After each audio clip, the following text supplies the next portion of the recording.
Welcome, everyone. I'm Lee Nadler, founder of Sherpa Marketing and chairman of the board for the Advertising Club of New York. The Ad Club and the Andy Awards are committed to keeping our community connected, even while we are distant. We have transformed the Ad Club into a virtual clubhouse, providing members like you with online resources to help navigate during these times. One of these resources is now called Ad Club's Conversation With. This is a series where we're going to be talking to leaders in the industry who are also advertising club members like you and having real conversations about everything from their careers to how the business is changing right now to questions that you have submitted and can still submit now. So please get those in your Q&A button. The Ad Club is here for you. This is your club. For our second episode of Conversations With, I'm thrilled to introduce Sophie Kelly. Sophie is a fellow member of the Advertising Club's board, and she's the Senior Vice President of North American Whiskey Portfolio at Diageo. Her career has spanned 2 decades, am I allowed to say? Yeah. And across 4 continents. She's been on the agency side. We share that in common. And I think you'll see through some of her creative ideas how that's come into play. And she focuses on amazing brands like Bullet, which is one of my favorites, and you're going to see come to life in a couple of ways today. She's known for her approach to always being in service of the brand and to the industry. And we know that and appreciate that firsthand. So without further ado, Sophie, welcome. How are you? Hi, everybody. How's everyone doing? It's an amazing time, right? Everybody gets to see inside everyone's houses and how we are at home. It's really nice to be here. Yeah. Well, we're psyched for this conversation. We've been getting a lot of interesting questions already. And I just want to start the way we've kind of started last time, where we really wanted to have an understanding of how your company first is pivoting and making changes during this time. We're all going through this. We're all making changes. And just to give some specific examples from you and your team and Diageo would be fantastic. Yeah, look, I mean, it is a really tough time for many, many people, many companies, many individuals, many industries. And it is a time of really evaluating and pivoting. I think if you think about our business, the Boost business, it's a pretty hardcore legacy business. You know, bricks and mortar are critical to it, the retail environment, physical experiences, experimentation and sampling, events. So we're doing a lot of pivoting at the moment. And critical to what we're doing right now is really doubling down, no surprise, in digital against e-commerce, really trying to work out how do we bring our brands to communities and to people and the creation of virtual experiences. We've kind of been guided by 3 sort of principles through the evolution of what we're doing, which is, you know, brands as utility for people, brands as a source of comfort, whether that be helping out communities or providing levity or inspiration or entertainment at home. And then brands as service, you know, how do we turn our supply chain into providing sanitizers? How do we actually help the USBG Bartenders Guild through this time? How do we help the trade? And then, you know, being sure that we're connected and we're purpose-centered in everything we do. I mean, that's kind of a very top line. We can get into more specifics as we go along. But yeah, I mean, the big thing is we're about socializing. We're about celebration. We're about experiences. What does that look like in a virtual digital world? And how do we continue to be relevant to people? Yeah, that's there is a lot packed in there, and I appreciate you laying it out that way. It's interesting how you have to look at the business, obviously, and there's selling as part of the business, but it seems like you're also really shifting from sales to more of a service mentality, right? Service to your customers, your distributors, your retailers. And I know you put one program together that you wanted to share today. I would love to hear about that. Yeah. I mean, when I talk about kind of comfort and service, we are built by the trade and the on-premise, and this is probably the most difficult time they have ever faced. So one of the critical things for us, and by the way, we're not alone. Lots of alcohol marketers are doing the same thing, and I'm going to talk about that later because I think it's great. But one of the things we wanted to immediately do is work out how we can continue to connect bartenders with consumers and give them great experiences. All of our trade and bartender friends and communities love making drink. It's entertaining. It's a source of inspiration. It's no different to the food industry. How do we give them a platform to create great drinks? And in turn, when consumers participate, fund the efforts of what they're doing. So if you like, provide platforms that get people back to work, keep people connected, and inspire people at home how to create that fantastic cocktail that they miss on a Thursday or Friday afternoon when they head off to their local bar. So the platform we launched was Tips from Home, and it runs on all our social channels. It's endorsed and runs on Jimmy Kimmel. And really, every time you hashtag a cocktail that you've created at home, we donate to either a local bartender community that one of our bartender friends has nominated, or to the USBG Bartender Emergency Fund. So, that's a real example of where service, utility, helping our local communities comes together with inspiring and entertaining people at home to make great drinks and enjoy those at-home moments. Yeah, what a great example. I know there's a lot of happy hours on Zoom now and so forth. So just using that hashtag tips from home and sharing it will actually cause people to not only connect with others, but also result in a donation, which is fantastic. Exactly. And I mean, you will see that most of our efforts are driving towards that right now, because the most important thing is, as I said before, our brands are built and loved by local communities and local bars and bartenders. And, our role right now is to do everything we can to keep that industry going. I think, another thing that we're seeing is we do a lot of local on the ground experiences and events, and we've really had to pivot that to virtual. So if you look at a brand like Crown Royal, which is all about generosity, I mean, right now, the thing driving every community is generosity. Generous acts from multiple different people, whether it's to do with the front line, whether it's to do with small businesses, etc. And we've been overwhelmed, actually, our family around Crown Royal, celebrities, entertainers, the trade have really come to us, and we do a virtual happy hour every week. Same kind of thing. The entertainers put on a fantastic little show. Everyone can interact with it. And every time you load a drink, boom, it triggers a donation.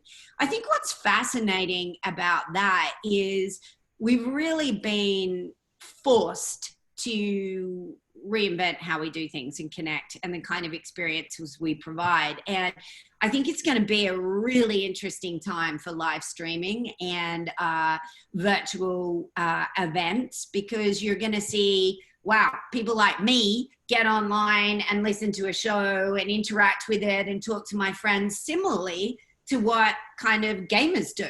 And we really haven't been in the business of creating those kind of experiences. I mean, there's another huge part of that, which is you hand it over. We had Low Cash did something not last week, but the week before for us on Crown. And, I really didn't have any idea what they were going to do. None. He ended up creating a special country music song for bartenders to keep them up and motivated, and it was fantastic. People just went nuts over it, you know. So the point is, you're kind of going through two things. You're reinventing what it means for people to connect over experiences. You're bringing people in your community together to help other communities, provide entertainment. And then I think we're just seeing a massive broadening of the demographics getting online and participating in a way that they probably hadn't done before. Yeah. Which is, by the way, not going to go away. I mean, one of the things that happens when you have major disruption, whether it's from a competitor or societal or, you know, no one wants this disruption right now, but behaviors change and they stay and they evolve, you know. So it's like a lifetime testing, learning system that we're in right now, which, you know, as terrible as the times are, can be quite energizing and exciting for doing things differently. That's a great point. And I know you believe this because you're a champion of creative ideas, that this time actually is forcing us to think about ideas that maybe inside of companies would have been kind of pushed to this, that'll never happen. Oh, we've thought about that before. We try. And when we talked earlier this week, you talked about those crazy, obviously they have to be strategically sound, but creative ideas are actually needed right now.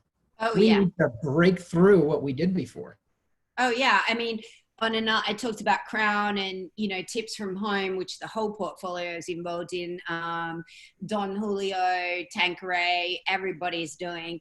And, you know, I think in the past, we always have kind of portfolio programs and stuff and mechanics, but it's really brand led. You're seeing brands come together to create different kind of experiences. You're also like Bullet was a brand that is number one, digital and experiential, right? That's all that drove it. It's about digging into people on the frontier, creating amazing experiences in relation to socializing, like the 3D bar and all the different things we did. And, you know, Anomaly came to us with just a beautiful piece of film, which we put out into the world over the weekend, which was just simply about connecting with people, you know, connecting with your drinking buddies, entertaining people, providing a little bit of levity, a laugh, and it was amazing. It's bang on brand and what Bullet would be doing. Would we have come up with that previously? No. And now it is, you know, it's getting some beautiful response. It's warming people's hearts, and it's doing exactly what it should do, which is to just give a little bit of light relief and entertainment in these times. Yeah, well, thank you for getting that done and out 2 days before this conversation. And I know everyone is going to be appreciative when they see, really for the first time, this piece of content that, if I understand it correctly, was really an idea that surfaced less than 2.5 weeks ago. And so even that process of getting things done inside of a big company, which I have experience having gone through before, and how to get an idea through, you know, a great agency, how to get it internally decided, how to get it approved, how to get it shot, how to get it out there, that can be months usually. Right? This happened in 2 weeks. Yeah. I mean, probably actually less, and was, and I think, you know, we're going through a really awesome time for creativity, because, I mean, the way this came about was, you know, two remarkable people having some fun and working together virtually and creating a really nice, heartfelt message that would entertain people. And, you know, I think that often in times of disruption, you know, you can focus on all of the tough things you're dealing with, like changes in investment priority, changes in brands.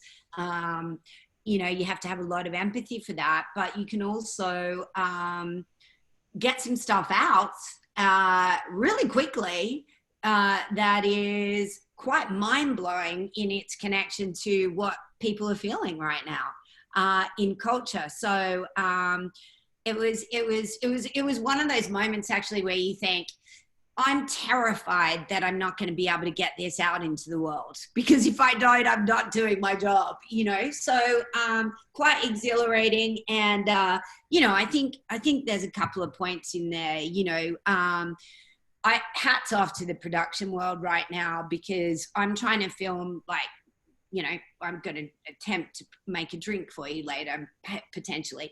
But how I'm creating my content, I mean, we're basically all live streaming every day. I mean, it's an absolute joke, you know, and the fact that we are that resourceful, that we can get stuff out there that quickly, you know, with the production levels we can, with so many constraints on us is just mind-blowing. Continues to be way. I agree. And why don't we, I think we've teased it out. Everyone's excited to see it. Are you cool if we go to the screen share? I like it. Everyone's going to love it. And then you're going to serve something up for us. Yeah.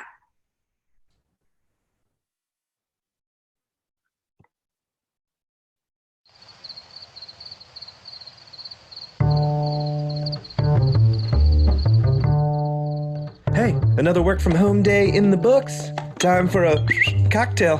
Who's with me? Charlie, cocktail? Bobby? Mark? Zoe? Gabby? Mimi? Mike? Come on. Tom with an H? Rodrigo? Marcello? Big Pete? Professor Smith, would you care to join me for a cocktail in the lounge? Snaggles? Bastian? Henry? Reggie, you look thirsty. I'll take that wink as a yes. Maurice, have you met Kendall? Kendall, have you met Maurice? Dottie? Leonard? Ronnie, want to tickle the ivories? Shanzer? Esther? Uncle Cliff, look at you. Jeannie? Doc? Eleanor, back from Paris, I see. Toasty Steve? Miss Livingston, care to set the mood? Well, I believe we're in good company. Let's drink to that.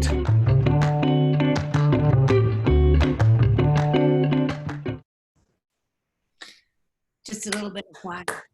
Yeah. It's nice. It really, I mean, you know, I think it's super important right now for us to remember that brands really can play a human and a helpful role in culture, and we're really trying to keep that top of mind. I think it's also, you know, really important for motivating teams through this time to have emotion, have empathy, and to make sure that your teams are as much engaged on getting us fit for the future as they are on being productive, on putting things out there into the world that help, you know.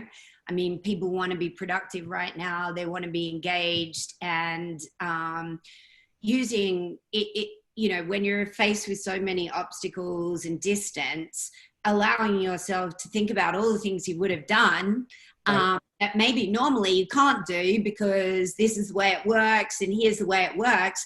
Sometimes, like, disruption creates the biggest opportunities you'll have to birth new ideas and to think differently about the business you're in. I mean, you know, you asked how are we pivoting. I mean, it's extraordinary to see what's going on, you know, on-the-go cocktails, the rise of e-commerce. You know, this is an exciting time to be in marketing, as well as a really hard time, right? And, you know, what we try and focus on is, you know, how are you emotional? How are you empathetic towards what your teams are going through, but how, as a leader, are you also encouraging them to dream and to think about new business models and new possibilities that can be created and that will stay post this time that will be different? Yeah, well, good for you for leading the way to, you know, I think this piece of work is one of those examples that you and I talked about this, and there are a lot of people in our situation where there are good ideas that are conceived all the time, right? And how many of them either get basically kind of broken down, right, over the process, or just never make it out into the world. So again, thank you for showing this here pretty much first. And maybe this will help transform not only Diageo, but other companies from people who are listening into, again, we can never make that timeline. It's only 3 weeks away before we're going to get a launch. Things are possible to get done in a different way. And quite honestly, having been on, like you, the agency side and the brand side, a lot of times it's actually stuck in the brand not being able to get it approved quickly enough. Oh, totally. Totally. So being able to get that through, and I remember doing this when I joined Mini, talking to the two great agencies that we worked with during my tenure, and just saying, and it sounds like you had a similar experience, but saying to the head of creative when we first met, listen, if you have one of those ideas that you know is exceptional, and for whatever reason it can't get through, either you didn't present it properly or we didn't hear it properly, or it's, but you know, and you're like tingling on this idea, pick up the phone and call and we'll get it done. Yeah. Because yeah, that's the power we as marketers can actually provide. Again, it has to be strategically sound. It can't just be some silly idea that's going to get buzz or whatever. But how are you now, and I know this campaign just launched, but how are you starting to look at communications and putting some kind of, dare I say, ROI to it? Like what's the measurement for something? So it's a cool, it's a really great question. If you think about our universe before and where we invested in our ROI, you know, as I said, heavily skewed towards experiential sampling, as well as media. And I think what's going to be really cool and interesting right now is that we are doubling down on digital. You know, that's it. That's the main game. So whereas before you would always be looking at legacy growth drivers and you'd have it in there as a mix, it's now going to become the pure test of how effective and how we measure and how we evolve. I mean, I remember, you know, working at the Barbarian Group and being all about tech and talking about minimal viable products, agility, speed, adjustment. I mean, we're playing that game 500% right now versus 100%, you know? Yeah. So, I mean, I think it's about engagement or new audiences, or because obviously e-commerce is tricky in the spirits industry. Yeah, no, it's about engagement. It's about new audiences. It's about collection of audiences. I mean, if you look at something like Generosity Hour, we are adding, you know, 5,000 to 10,000 people every time we go live with that to our own channels, which is, again, a really interesting concept. And then it's about, you know, testing content through live streaming. It's about actually perfecting kind of the live event experience or not, or having multiple different models of how you do that. It's about understanding where the height of engagement is in any of those, how long they should be, what kind of content is needed, you know, the pre, the post, and then, you know, ROI, like how are we linking to e-commerce or to sales off the back of it. So I think we're going to come out with not just, you know, best in class engagement and shareability and growth in audiences, but also some real business cases on how you can drive this, you know, as a unique channel versus having everything else operating in the same conditions. So we've been thrown into a controlled test market, right? Yeah. And we're going to come out. That's a good way to look at it, a controlled test market. But I would say on the celebrate ideas, the only other thing I'd add is sometimes in the client agency relationship, you know, gets heavy and the processes get long and everybody's wondering why people are giving you work. I think I always say to people, there's one thing I know, which is most creative people are waking up wanting to make you happy. That's something that's really exciting. And I think this is a time that really, I have to say that my creative partners, at least, I feel every day a pressure to get the ideas going. And I feel a real sense of community, even in the alcohol bev industry. You know, we are all getting behind trade. Some of us have the same ideas, some of us have slight takes on it. Doesn't matter. It's about actually getting stuff out there and using our brands to help communities and getting ideas out there that help people get through this time. I love that. That's very helpful. So I think all of us at the end of the day are coming at this through what can we actually do and how can we communicate it best to serve our constituents. But what you're talking about really is actually breaking something down that's been in the industry for as long as it's been around, which is essentially like process and silos, whether it's in an agency to client divisions, and as you talked about, like even the brands within Diageo are working together differently, and then even competitors in the industry, because at the end of the day, those companies all need to help bars, restaurant, bartenders, retailers, etc., for the industry to continue to flourish. So taking off that kind of myopic hat and actually opening up to see what's possible is really helpful. Yeah, and I mean, we're working with a really interesting framework right now, which is not rocket science, but it's just like today, beyond, and the future. And, you know, we're really pivoting right now into beyond, like what does reopening look like and what role do we play in making sure that that is, you know, as fruitful as it can be, right? Yeah. So, you know, just because we're doing things today, there is like a whole line of things that need to be done to get us back and functioning. Yeah. Well, speaking of which, I think you're going to give us a fun little treat here to keep us all having fun and functioning. You're going to show us how to make one of my favorite drinks with Bullet bourbon. Yeah, I am. So it is 12:30, so it feels kind of appropriate. I'm going to kind of put you over here. I'm not sure if you can see the bar setup. It's not really a great bar. It's illuminated perfectly. This is where my hat goes off to all the producers out there in the world. But I'm going to make an old fashioned, which I'm just going to get my glass that I prepared earlier. Yeah. And while she's doing that, everybody, there is at the end of this, we'll be ending in about 15 minutes. At the end of this is a survey, which I really want to ask and encourage everybody to fill out so we can talk about what's working, other speakers we want in the future, etc. And everyone who fills out the survey is going to get a copy of this recipe. So there's your incentive. Yeah, there we go. And maybe a few more recipes. So the old fashioned is one of the oldest cocktails around.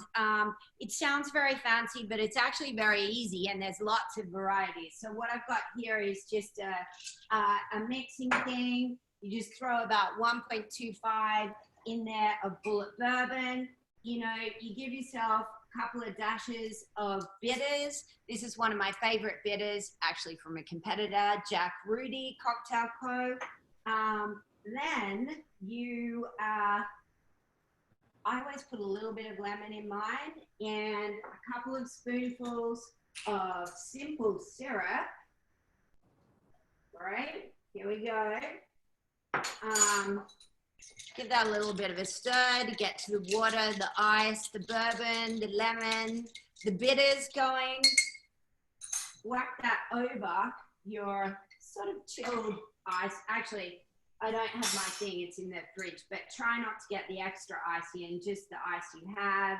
I hope there's nobody professional watching this because it's a bit of a disgrace. You can garnish with orange or lime. I use lime. Most people prefer orange. And you just give it a little zest around the glass and garnish it with it. And then if you're really particularly fancy, this is my favorite cherry, machino cherries. You can whack one of these in there and towards, now I won't be able to get it out, will I? This is just lovely, isn't it? There we go, in it goes. And we'll give it a bit of a wash. but towards the end, you'll get an amazing flavor from the cherry. That is literally how simple it is, people. Cheers. Cheers. Enjoy. Give it a go and try and be a little bit more sophisticated and glamorous than I was. Well, you did it perfectly. We definitely appreciate that. We're all going to hashtag that so we can increase donations as well. Very well done. Thank you. So while you're sipping, I'm now going to jump into Q&A, if that's all right. We have a lot of great questions already. One of them I'm just going to kind of tee up for you, which is, what's some career advice that either you would give to someone in the industry that you've been given and kind of have held on to throughout your career that you're sharing with your teammates? Yeah. What's some advice during this time? Yeah, so it's an awesome question. I think the two kind of values that I'm trying to hold on to with my team is the notion of empathy and the notion of proactivity, right? So I'm sure that everybody is sitting in their company, they're going through changes in investment, changes in resource, changes in priority. I have always been driven by being sometimes bullheaded about what I want to do. And now is really a time for empathy about what different people are going through in different environments across your company. Empathy to the people that you work with that are outside of your immediate company and listening to what they need. And then empathy to your team. I kind of feel like right now, I'm on Zooms with my team and we connect and I'm like listening with my eyes, clocking everybody, trying to get a temperature check of how they're feeling. Are they engaged? Are they having a hard day? What's going on at home? They all talk about not having emotion in the workplace. I think now's a time for transparency, empathy, and shared emotion to get to great kind of environments, which are something that a lot of people haven't dealt with before. I think when I talk about proactivity, again, I am not suggesting that this time is remotely good. It is not. And it is bringing obstacles, hardships, health problems, and it's, hideous. However, we are in a time of great disruption. And you can focus in on the obstacles, or you can use your time to think about all the things you wanted to do or new models that you dreamed about, observations on new behaviors, and get proactive about the possibilities of how you may operate in the future. I'm really trying to advise people to think proactively and allow themselves to dream a little bit about what they can create coming out of this in the future that's going to benefit their communities and that's going to move us into that reopening, re-entry moment quicker than we can. And then, take time. There's this feeling when you're so anxious that you got to be on all the time. You got to be doing something. You got to take time.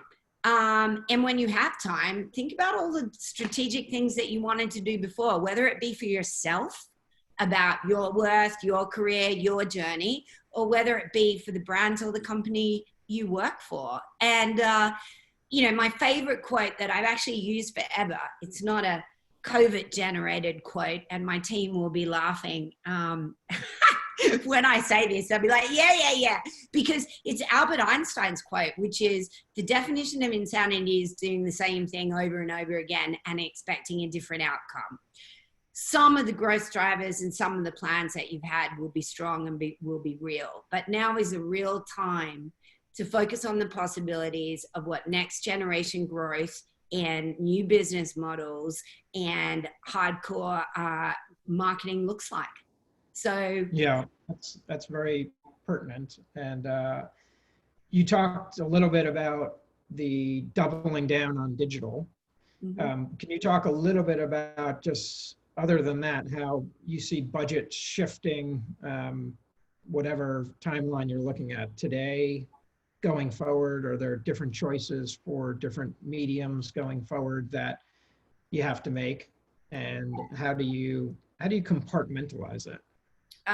Yeah, so that's a lot. So first of all, I'm going to take a step back and sort of talk about the fact that really what we're about right now at Diageo is, how do we stay as healthy as we can?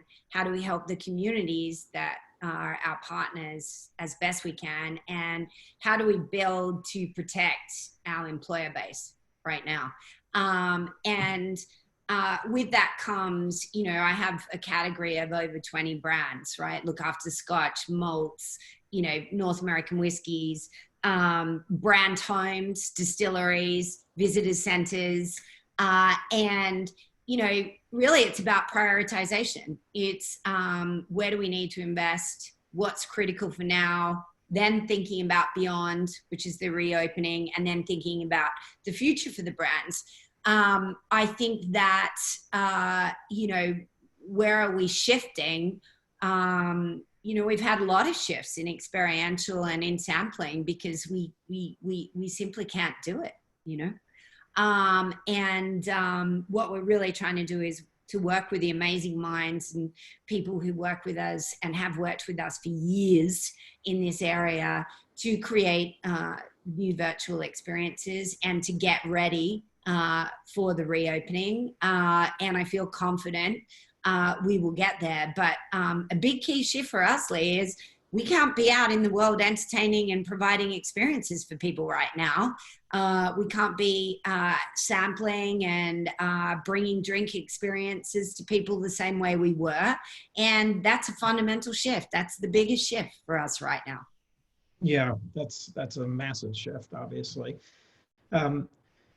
Interesting that liquor stores were set up right away, basically as an essential business, which I think is very interesting. And kudos to the lobbyists and others. And that's obviously an interesting process that you and I won't necessarily dive into. But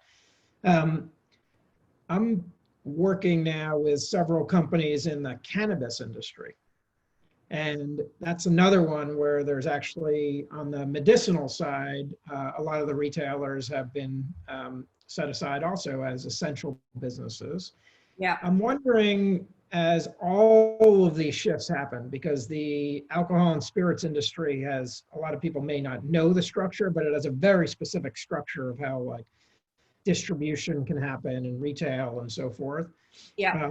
What do you think from a nascent industry like cannabis, from your position, can be learned? Like what can the cannabis industry learn from the alcohol and spirits industry as it essentially comes out of prohibition?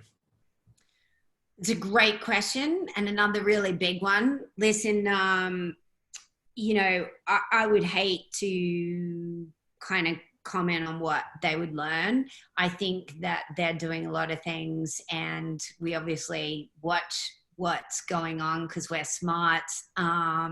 There's a huge entrepreneurial spirit in that industry, and I would say lean into that. I think for us, it's, I don't work on legislation, so I'd never comment on it. But what I would do is I'd say that, I think it will fast forward, our distributors, our retail partners into thinking about how to use digital tools to be a critical partner for how we do business. And, as I said before, often, with the greatest disruption comes the greatest opening of acceptance to different ways of doing things. Definitely on that. Yeah. You've got the on-the-go cocktails that are happening from certain on-premise, which I think is just a beautiful movement.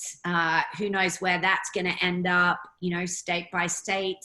I would say just, again, back to entrepreneurial spirit. Whenever there's great disruption, there are always pockets of new business opportunities and a greater appetite for people to dream, about what the future might look like. So I say, like, have those ideas, push those doors, and see where they go.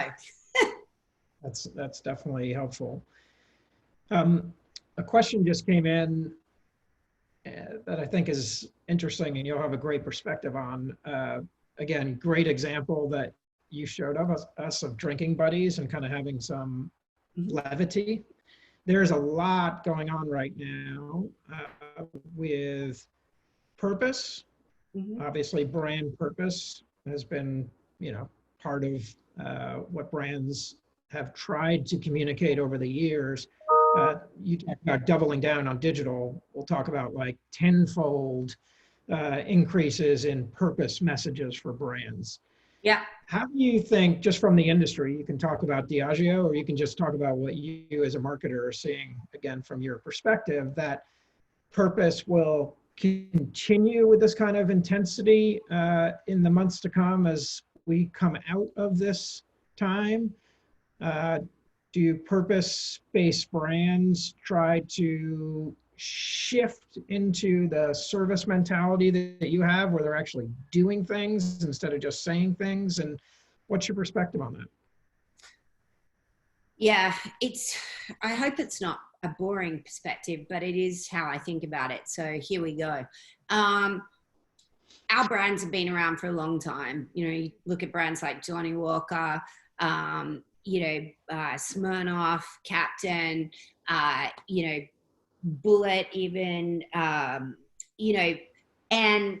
they have a purpose which suits them as a brand that says something to the experience, how you enjoy them, and the people they connect with. You can't you can't put purpose stuff out there that doesn't connect or isn't relevant to the cultural moment that's happening. You have to have a right to play in your messaging. That's just obvious. We are big believers in the fact that you can't just put purpose stuff out there unless you put some utility or service or do behind it, right? Because the greatest litmus test of purpose is action. Yeah. Yes. So what I'm hoping to see is brands and corporates really get behind their purposes and demonstrate the action that they are going to take to get industries, small businesses, and their partners back on track for reopen. And I think you're already seeing it, like, especially in our industry. This is not, Diageo is one. Everybody is getting in the game, and I think that's amazing. But I think you're going to need to see, to stay credible or relevant or respected, action behind it. And I'm hoping we're going to see a big move towards that. I think that's very well put. And there is going to be continued discussion. I think it forces a lot of brands to articulate their purpose, maybe in ways that they haven't before. Yeah. You are spot on, though. It can't just be a message, right? Some like beautiful film kind of thing that basically doesn't encourage people to take action and show what the brand is doing to actually stand behind that. So again, another hopefully silver lining in all of this. Think about how much power brands have, right? Like, we can actually do amazing things to, again, be in service and still be in business. Yeah, totally. Yeah. So we are going to wrap up here. This went even faster than I thought. Do you want to, I know you gave a quote already. Do you have another quote you want to share? You can take a sip of that old fashioned, because I'm like jonesing for a sip right now. But do you want to share one more quote, or one more stuff before I wrap this up? Another one that has been bubbling, which is super, super obvious, but really, really powerful to me, is just, everything Steve Jobs used to say about disruption. Like, if you're not thinking about disruption, it will happen to you by a competitor or some societal force at some point, and you won't be ready for it. And,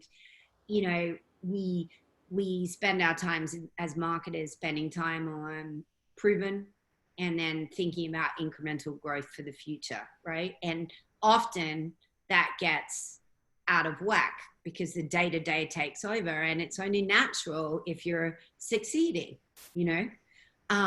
But I think, so it's not really a quote, but more just a real rally cry to try to view this disruption to create something that is greater, of more momentum, future forward, coming out of it, that we can rally behind, that brings industries back, creates new behaviors, and generates, you know, new ways of being, is really what I'm trying to do every day, what we're trying to do at Diageo, and what my team seem to get most energized about, because there's never been a greater appetite for new, alternative, and groundbreaking thinking, I think. Yeah. Because we're going to need it. We do need it. And, you know, the other thing that is true that we have to recognize, even though it's uncertain right now in terms of timing, and I think obviously that's one of the hardest things for people to grapple with right now. But the one thing we do know is things are constantly changing, and this too will change. And so I thought of a quote as well, and then I'm just going to kind of wrap up with the next things that the Ad Club is doing. But the quote is from Winston Churchill, which says, "Success is not final. Failure is not fatal. It is the courage to continue that counts." Exactly. This will change, and we will all move forward. And, you know, I mean, that's fantastic. That the notion to continue is amazing. We have a little thing we do on our team every week where we sort of start the week and end the week. I'm sure everybody does the same. But we have a thing is, what are the 3-4 things you're going to get done this week, right? Because as we're sort of dispersed all over the country, how do you get that sense of productivity, engagement, and purpose in your own working environment every week? And it is really all about, I'm going to use that quote because it's all about getting up and continuing and driving through and having the tenacity to keep it moving. Yeah. Momentum. Right. Even when things are going well also, like, don't get just complacent, because that will change too. Yeah. But the good news, I think, is that we all recognize that we are all in this together, and the Advertising Club of New York is here for our members, and we so appreciate you spending your time with us, and all the great work that you do as a fellow board member for the Ad Club, Right. and what you're doing for inspiring a lot of people to move forward with creativity and teaching us all how to make a great old fashioned. So again, fill out the survey and you'll get the recipe. And to complement your what are we going to do for the week, let me give you 3 things that's actually happening with the Ad Club this week. One is on Thursday, we have a program in conjunction with McCann that is Take Your Kids to Work Day. Oh, And it's also at noon on Thursday, and it's for 6th through 12th graders. My daughter will be participating, and we encourage people to sign up just to have your kids learn a little bit about what the industry is like from an agency's point of view. So all of these things, follow the Ad Club on social. That's where you can get links to all this on Instagram, on LinkedIn, on Facebook. The second thing is on Friday, as you know, we put a lot of time and effort into having some of the best judges in the world judge creative work through the Andy Awards. And that judging was completed virtually earlier last month. And for the first time ever on Instagram stories, there's actually going to be a top choice judging award. So all of us in the industry can have an opportunity to judge which we think are the best of some of the finalists. So that'll be happening on Friday, the 24th. Again, on Instagram stories, follow the Ad Club. And then, last but not least, our next conversations with, and you guys keep raising the bar. Cheryl put the bar so high. You brought the bar to a new level, giving us amazing work to see for the first time and something delicious to enjoy. Our next conversations will be on May 5th, and we will have none other than our fellow board member, John Nitty, who's the Senior Vice President and Chief Media Officer of Verizon, and talk about all of the amazing things that are happening right now through company initiatives. Verizon is definitely at the forefront of that as well. So we have a lot to look forward to, and we have a lot to appreciate in you, Sophie Kelly. Thank you. And you too. Have a great week, everybody, and thank you for having me. Cheers. Take care.